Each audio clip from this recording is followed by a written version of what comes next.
The last day of the Cretaceous period began like any other in the last 160 million years. The sun rose over a warm, lush world. This was the planet of giants. From the fearsome Tyrannosaurus rex stalking its prey, two herds of gentle Edmontosaurus grazing by the river. They were the kings and queens of Earth. Their reign had lasted so long that to them this world felt eternal. Nothing could shake their throne. But they didn't know that their death warrant had been signed millions of years ago.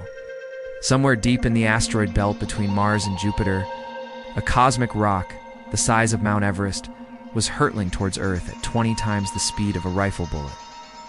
And today, it has arrived. The Chicxulub asteroid didn't just fall, it attacked the Earth as it hit the atmosphere. It compressed the air beneath it with such force that it generated temperatures hotter than the surface of the sun. At the moment of impact on the Yucatan Peninsula, modern-day Mexico, the asteroid vaporized instantly. But the energy it released was terrifying, equivalent to 10 billion Hiroshima atomic bombs detonating simultaneously. It punched through the Earth's crust, gouging out a crater 30 kilometers deep in mere seconds. Molten rock was blasted into space. At ground zero, all life was obliterated instantly. No pain, no awareness, just simply vaporized into nothingness. But that was only the beginning. Minutes later, the shockwave arrived, a wall of compressed air moving at supersonic speeds, flattening every forest and crushing every living creature within a radius of thousands of miles.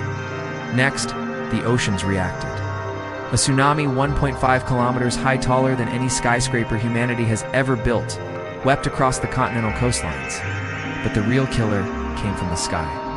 Billions of tons of molten rock that had been blasted into space began to fall back to Earth as they re-entered the atmosphere. They turned into billions of burning shooting stars.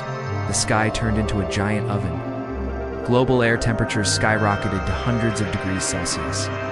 Every forest on Earth ignited simultaneously. Dinosaurs that hadn't died in the initial blast were now being roasted alive. They had nowhere to hide. Earth, their lush green home, had become a blazing red inferno. As the fires eventually died down, a deathly silence descended. Ash and soot from the fires completely blocked out the sunlight. The night lasted not for hours, but for years. A nuclear winter began. Without light, plants died. Without plants, plant-eating dinosaurs starved. Without herbivores, the great predators fell as well. The food chain collapsed completely. 75% of all life on Earth vanished forever. The era of monsters, had ended. But in the darkness and ash, there were survivors. These were small, furry creatures living in burrows and scavenging roots or carrion. They were our ancestors, the first mammals. With the dinosaurs gone, the world now belonged to them. They emerged from the dark burrows, evolving, growing in size and intelligence. If that asteroid had arrived just 30 minutes earlier or later, it might have landed in the deep ocean instead of the shallow waters of Mexico. The amount of debris ejected would have been far less, and the dinosaurs might have survived. Had that happened, humanity would never have existed. The extinction of the dinosaurs was the ancient world's greatest tragedy, but our greatest stroke of luck. We stand at the top of the food chain today. Not because we are stronger than the T-Rex, but because we are the lucky winners of a cosmic lottery. And the only question remaining is, what will we do with that luck?